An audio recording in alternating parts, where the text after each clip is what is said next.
Oi, Flowers, tudo bem? Hoje eu tô aqui gravando mais um vídeo pra vocês. Gente, vou ser bem sincera com vocês, agora são, tipo, quase meia-noite. Eu cheguei numa célula de jovens agora e Deus falou muito comigo no meu coração sobre esse versículo, essa passagem, né? Eu li essa semana e aí ele me falou muito pra eu postar isso, ele falou, tipo, várias vezes.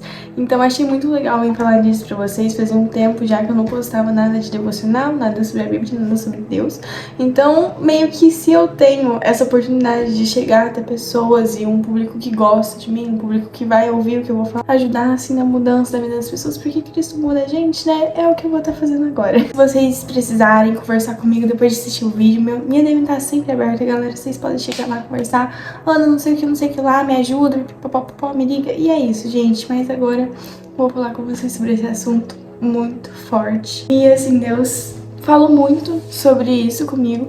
E aí eu cheguei em casa e falei, tá bom, senhor, eu gravo. O que eu tenho que fazer? Eu peguei a folha do meu caderno desse ano, que ele tava parado. E aí eu fui escrevendo e aí meio que deu isso. E ele foi tacando tanto de versículo pra mim. Eu falei, ai, que bom, ótimo. Mas eu acho que a gente vai conseguir ter um vídeo bem legal. Então, é isso, galera, bora lá. Gente, antes de tudo, eu quero fazer uma oração pra gente iniciar esse tempo, pra pedir pra ele que nos dê discernimento sobre isso tudo. Senhor, meu Deus, meu Pai, eu te louvo, eu te agradeço, Deus, abençoa a pessoa que está assistindo esse vídeo agora, Pai, dê a ela entendimento, Senhor, mostre a ela o que o Senhor me mostrou enquanto eu li essas escrituras, Pai, toque elas, Pai, do jeito que você me tocou também, Deus, mostre o que eles precisam te entregar, Pai, para cada vez parecer mais contigo, Deus, e que saibamos, Pai, que você é o único que é santo, o único que é poderoso e o único que é perfeito, Pai, mas por favor, Senhor, superabunde a sua graça, Senhor, onde abundam os nossos pecados, Pai, nos molde, Pai, molde o nosso coração, Senhor, transforme o nosso coração, Pai, coloque nós no fogo que precisar, Pai, mas por favor que possamos cada vez ser mais parecidos contigo, Pai, pois isso muda as nossas vidas, Deus, isso muda o nosso coração, a nossa felicidade, Senhor, e só você nos dá a paz que excede todo o entendimento, Senhor.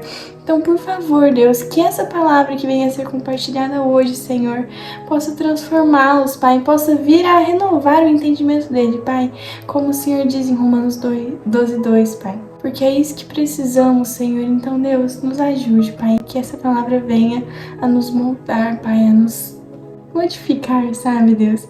Que ela venha realmente ser o Senhor falando conosco. Deus, nós te pedimos. Em nome de Jesus, amém. Enfim, galera, esses dias, né, não sei quando que vai sair esse vídeo, eu vou tentar editar ele o mais rápido possível, né, mas ontem eu terminei de ler 2 Samuel e, pra ser bem sincera, eu tava péssima nessa questão de ler a Bíblia. Eu acho muito legal, vou ser bem sincera com vocês, sabe, porque às vezes a gente pensa, ai, porque fulano é perfeito, ai, porque fulano tem uma vida espiritual muito boa, gente. Todo mundo passa por perrengue, todo mundo não é 100% disciplinado. O importante é você perseverar, tá ligado? É isso que é o importante, você perseverar. E pra ser bem sincera, eu não tava perseverando, tava bem assim, chateada, tava meio angustiada.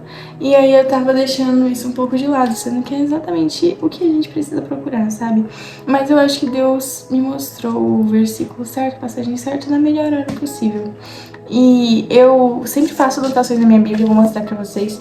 Só que nessa passagem específica, ó, esse daqui era um pouco antes, tava bem grifado, ainda caiu um pedaço.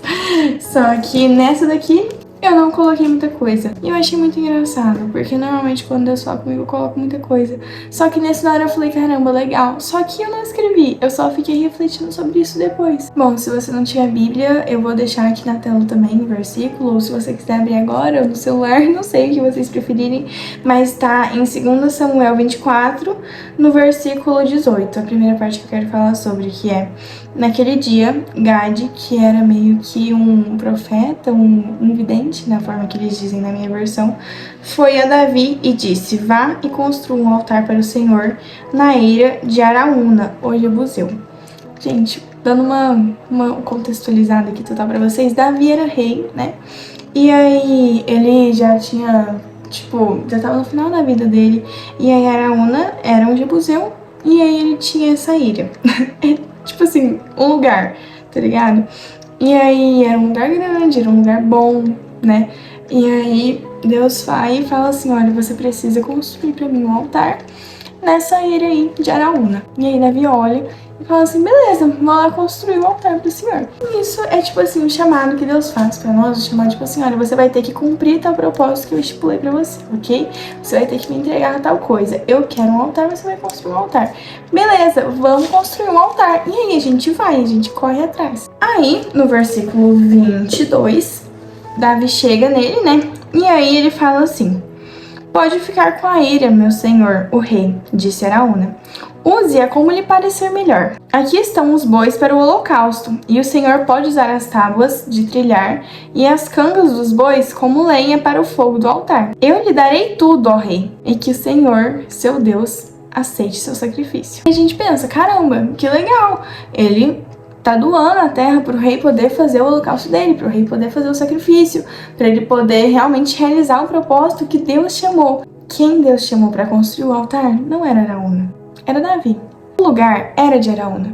Araúna já tinha pago para aquilo, ele já tinha construído aquilo, ele tinha trabalhado muito para ter aquilo e ele quis doar para Deus. Só que Deus pediu para Davi. Então como que funciona? Davi aceita porque ia construir o propósito, ia construir o altar, ia fazer a missão, né? Missão cumprida, legal, ganhei. Porém, Davi responde de forma muito inteligente. No versículo 24.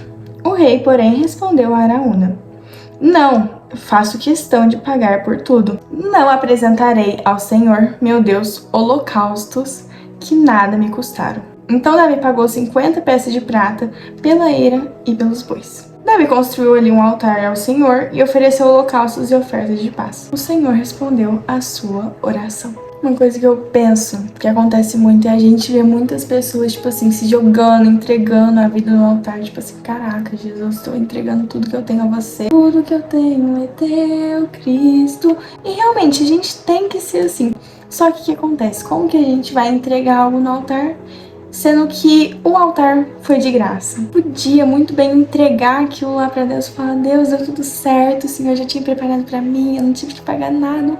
E, gente, Davi era um cara rico, ele era rei. Só que aí Deus queria que ele pagasse. Tipo assim, filho, tem algo aí que eu preciso que você faça pra mim, só que isso que você tem pra fazer pra mim, eu não quero que seja de graça. Eu quero que seja algo seu, eu quero que seja algo que, tipo assim, realmente quebrante a gente. Porque ele podia ter pedido pra Araúna, ele não pediu, ele pediu pra Davi. Porque ele queria que Davi pagasse o preço de entregar um altar pra Deus. E um altar é lugar de adoração. Então como que você vai fazer uma adoração de graça? Uma adoração que não custa nada, sendo que a gente tem que entregar a nossa vida como adoração. Por que ele não pagaria por isso? Se ele quisesse algo de graça, ele teria pedido pra Araúna. Só que não era assim que fazia. E ele foi tão, tipo, genial. É óbvio que ele criou tudo. Que ele ainda pediu pro rei. Então, se fosse qualquer outra pessoa, pode ser que Araúna não teria dado. Mas ele pediu pro rei, era alguém que iria falar, não, pode ficar, é seu, tá tranquilo. Mas não era isso que ele queria. Tudo indica que quando a gente vai adorar, a gente tem que entregar algo que tenha valor. Realmente, isso bate muito em mim, gente. Não vou negar pra vocês, mas tem que ser algo que todos os líderes, tem que ser algo que todo cristão que espalha o evangelho tem que pensar. Como que eu vou entregar a minha vida como adoração a Cristo? Como que eu vou me entregar a Cristo eu espalhando o evangelho, sendo que a minha vida não tem a graça dele, não transparece a graça dele. Tem que ser algo que me custe, porque várias vezes vai ter coisas que vão me custar pra caramba. E eu vou ter que entregar, porque como que eu refletiria Jesus? Não sei se refletiria, mas como que eu vou refletir Jesus pra você, sendo que a minha vida não reflete Jesus, mesmo que eu esteja no meu íntimo, mesmo que eu esteja em momentos que ninguém esteja vendo, eu preciso refletir Jesus pra você, isso me custa. Mas isso é adoração, a gente precisa entregar coisas que nos custam. E todo cristão tem o ministério de espalhar, né, o evangelho, de entregar o ID. Só que, cara, como que eu vou entregar o ID sendo que a minha vida não reflete o ID? Sendo que a minha vida não transparece a Cristo, não transparece o amor. Porque, eu não quero fazer isso, porque isso me custa, porque eu vou perder amigos, vou ter que parar de usar tal roupa, vou ter que... Gente, não. Tem que ser algo que custe. Porque como que outras pessoas vão olhar pra você e vão falar, caramba, Jesus realmente transformou a vida dela, sendo que a vida dela continua do mesmo preço. Continua daquele mesmo jeito. Não pode ser assim, gente. O altar, ele é um lugar de entrega. Então, mesmo quando o altar for construído, ele precisa ter sido entregue. Ele precisa ter custado. Nem que custe a alma, nem que custe tudo. A gente precisa entregar tudo pra Jesus. E vai doer muito. Só que vocês precisam entender que isso é exatamente o que ele quer. Ele quer um coração quebrantado. E isso de Deus também ter chamado Davi e não Araúna foi muito forte, porque ninguém pode entregar a Deus, ninguém pode realizar o seu propósito, senão a pessoa que ele chamou para realizar o propósito. Eu tenho a minha família, então pode ser que Deus olhou e falou assim, caramba, ela tem aquele ciclo de amizade, ela tem aquela família, o meu propósito para alcançar a minha família vai ser diferente se chegar alguém de fora e querer alcançar a minha família, porque eu tô nesse ambiente desde que eu nasci. Então o propósito que ele tem comigo e com a minha família ninguém mais pode acessar, porque é um lugar que eu tô, é um lugar que eu tenho intimidade, são pessoas que eu tenho uma conexão que não é forçada, que é de família, que é real. Como que acessaria outra pessoa esse lugar para assumir o propósito que eu tenho com eles? Porque ele me entregou exatamente essa rede, porque ele sabia, Ana, você vai conseguir acessar eles, você vai conseguir fazer tal coisa. Gente, isso é um exemplo, tá? Tipo assim, cara, todo lugar que a gente tá, todo o ambiente que a gente tem, ele nos colocou aqui por um propósito. E não adianta você ficar parado falando, não, alguma outra pessoa vai alcançar ele pra mudar a vida dele. Sendo que você tem acesso a essa pessoa, você tem acesso a fazer coisas boas para as pessoas que estão na sua rede. Não pode ficar esperando outra pessoa, porque e se alguém não tivesse chamado você para praticar o evangelho?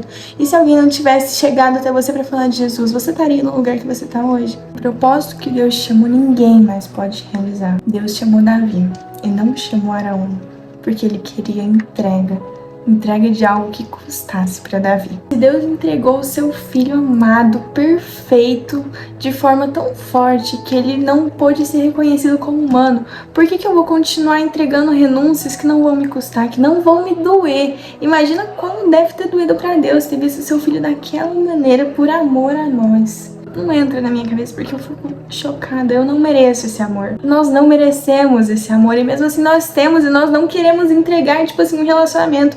Nós não queremos entregar uma roupa. Nós não queremos entregar uma noite pra sair com as minhas amigas. Cara, qual que é o problema de eu entregar isso, sendo que ele entregou seu filho perfeito pra ser machucado daquele jeito? A gente não merecia aquilo e a gente não tá entregando o mínimo. Não é como se, caramba, velho, isso é obrigação, se você não fizer isso vai morrer. Mas, cara, é o mínimo de amor, é o mínimo de empatia que você pode ter por alguém que te ama mais do que tudo nesse mundo. Do que custa, sabe? Tem que custar, não importa o quanto. Gente, a renúncia, ela sempre vai doer, ela sempre vai custar. Não importa que seja o dinheiro, igual ele manda a gente vender tudo que a gente tem e dar o dinheiro aos pobres. Mas a gente tem que entregar a nossa vida também. E quando a gente entrega a nossa vida, a gente entrega as nossas vontades. Então, se você entregou a sua vida pra Jesus, tá vivendo as suas vontades, olha que tapa na minha cara, gente. Porque a gente vai levantar a mão no culto, vai falar, caramba, eu entreguei minha vida pra Jesus. Mas só Jesus sabe como que tá no interior do seu coração. Só Ele sabe como que tá as coisas aí dentro. E só Ele sabe se você tá realmente vivendo a sua vida pra glória dele. E a renúncia é a única coisa que vai nos fazer depender totalmente de Deus. Tudo aquilo que você olha e fala, caraca, não consigo viver sem, ora pra Deus tirar isso do seu coração. Porque e se algum dia Ele fazer você aprender a viver sem isso? Então entrega tudo aquilo que você acha que você não consegue viver sem pra Jesus. Porque é muito provável que Ele percebe que você fala isso, caramba, eu não consigo viver sem tal pessoa. E Ele vai te tirar e vai mostrar que você só pode depender dele pra viver. Porque não vale a pena a gente confiar em outra pessoa pelos nossos sentimentos, pela nossa vida, não vale. Ele que enviou um filho pra morrer por você. Então por que você vai confiar o seu emocional em outra pessoa? Em Salmo 51:17 é um dos salmos que eu tinha decorado e eu acho que Jesus usou isso realmente pra falar nesse vídeo, que não é sobre o valor do item que você vai entregar, não é sobre tipo assim, caramba, gastei horrores no meu celular, gastei horrores, tentei muito conquistar aquela pessoa. Não, gente, é sobre o valor que isso tem no seu coração. Você tem que falar, Deus, o Instagram que eu tô usando o dia todo não tá valendo nada, só que eu quero entregar isso pra você porque isso tá se tornando um altar no meu coração. Eu tô passando mais tempo rolando a minha timeline do que conversando com o Senhor, então eu vou entregar pra você, mesmo que não tenha custado pra mim um valor monetário, eu vou entregar pra você pelo valor que tem no meu coração. Salmo 51:17 tá escrito, o sacrifício que desejas é um espírito quebrantado, você não rejeitarás um coração humilde e arrependido. É isso que Deus quer. Quando Ele nos chama a entregar algo que é muito valioso pra nós, Ele quer o nosso coração quebrantado. É apenas isso que Ele quer. A gente realmente esteja disposto a depender dEle, gente. E realmente isso é a melhor coisa da nossa vida. A gente não precisa ficar adiando isso. Pra gente construir um altar de adoração total a Deus, a gente precisa destruir os nossos altares e estilhaçar eles, para que seja um altar genuíno, uma adoração genuína, um amor genuíno ao Senhor. Tem que ser algo real pra Deus, tem que ser algo genuíno, tem que ser algo totalmente dedicado a Ele. E não dá pra gente adorar dois senhores. Em Mateus diz isso. Em Lucas 14:26 diz: se alguém que me segue amar pai e mãe, esposa e filhos, irmãos e irmãs e até mesmo a própria vida mais do que a mim, não pode ser meu discípulo. E se não tomar sua cruz e me seguir, não pode ser meu discípulo. E no versículo 33 ele ainda diz: ninguém pode se tornar meu discípulo sem abrir mão de tudo que possui. A gente não pode entregar a nossa vida para Jesus se a gente amar ela mais do que a Ele. A gente precisa entregar tudo, a gente precisa amar Ele mais do que isso. E não é só sobre entrega, é sobre a gente amar, não por obrigação, mas por amar, por amor. E é isso que é entrega, gente, é isso que é devoção. E não coincidentemente, no próximo capítulo, no capítulo 15 e versículo 7, diz que há mais alegria no céu por causa do pecador que se arrepende do que por 99 justos que não precisam se arrepender. A festa no céu, quando a gente realmente consegue entregar a Ele tudo que é mais valioso pra nós, pra gente poder mostrar pro mundo, mostrar pra todos que Ele é o que mais vale na nossa vida, gente. Isso é o mais importante. A gente consegue alegrar a Deus com as nossas atitudes certas, com as nossas escolhas certas, pra mostrar pra Ele: Deus, eu tô entregando tudo por Ti. Mesmo que vale, eu sei que a Tua presença vale mais. A Tua presença vale mais. Tua presença vale mais. Gente, será que vale a pena a gente ficar adiando essa entrega a Deus? Será que vale a pena a gente continuar adiando a nossa liberdade? Sabe, porque Ele quer se alegrar com a gente, Ele quer ter esse amor, Ele quer ter essa comunhão, gente. E Ele já tem isso, Ele só tá esperando a gente permitir, Ele tá batendo na porta, Ele só tá esperando a gente abrir a porta, a gente poder realmente entregar pra Ele o que nos vale. Gente, isso dói muito, mas a presença que Ele nos dá, o amor que Ele nos dá, Deus, tem um negócio que a gente, tipo assim, se abraça, sabe? Eu acho isso muito legal, porque eu converso muito com as minhas amigas cristãs, e a gente tem muito isso de ter alguma intimidade diferente com Deus, alguma coisa muito nossa, tipo uma piada interna, e Deus tem isso de me abraçar. Então, quanto tempo a gente precisa ficar adiando pra sentir esse amor verdadeiro, pra gente sentir essa reciprocidade com Cristo? Gente, não vale a pena ficar esperando, não vale a pena esperar até o seu último minuto de vida pra se arrepender, porque vale muito mais a gente viver a nossa vida toda com esse amor. Vale muito mais a gente viver a nossa vida toda com essa paixão de Cristo dentro de nós, gente. É muito melhor viver com o coração queimando por Ele do que viver com o coração vazio. Mesmo que agora você pense: não tô vazio. Você não tá vazio, você só tá nutrido de forma errada. Não é sobre você privar você mesmo das coisas que você gosta. É sobre você ser tão nutrido por Cristo que você não vai mais precisar procurar coisas pra sentir. E tipo assim, se a gente realmente reparar nos mandamentos, em todas as coisas que Deus nos pede pra fazer e pra entregar e pra, tipo assim, não praticar mais, tudo isso vai ter uma consequência diferente. E as coisas que Ele diz pra gente fazer vai ter uma consequência muito boa. Eu podia fazer um vídeo diferente falando sobre isso, se vocês quiserem eu faço sim, sobre falar. Mas, gente, é muito importante a gente entregar as nossas vontades pra Deus. Isso é o mais importante. Gente, sejam cheios de Cristo. E para isso a gente precisa nos esvaziar das outras coisas. A gente precisa nos esvaziar do que é valioso para nós, para poder refletir o caráter dele. E isso é o que vai nos fazer mais felizes a nossa vida inteira. Mesmo que doa, é a maior felicidade que a gente pode sentir. Mas enfim, gente, muito obrigada quem agradeceu até aqui. Eu agradeço muito a Deus por ter nos dado esse momento de conversa, esse momento de ensinamento, né, aprendizado pros dois lados. Então, muito obrigada, Deus, por esse momento de leitura da Bíblia. Muito obrigada pela pessoa que está assistindo esse vídeo, que tenha chegado até aqui. Espero que ela tenha sentido muito a sua presença. E espero que você continue por aqui, amiga ou amigo, e que você continue nessa jornada cristã. Espero que eu tenha ajudado você em alguma coisa, né, em algum entendimento que você possa vir a ter. E qualquer coisa é aquilo, gente, só manda mensagem, eu vou estar aceitando, vou estar conversando com vocês. Mas lembrem-se que eu não sou perfeita, eu sou apenas uma cristã tentando me parecer mais com Cristo, mas que a gente sempre vai errar e a gente sempre vai pecar em alguma coisa. Só que o que a gente tem que fazer é voltar pra Ele enquanto há tempo. É isso, gente, um beijo. E até o próximo vídeo. Tchau!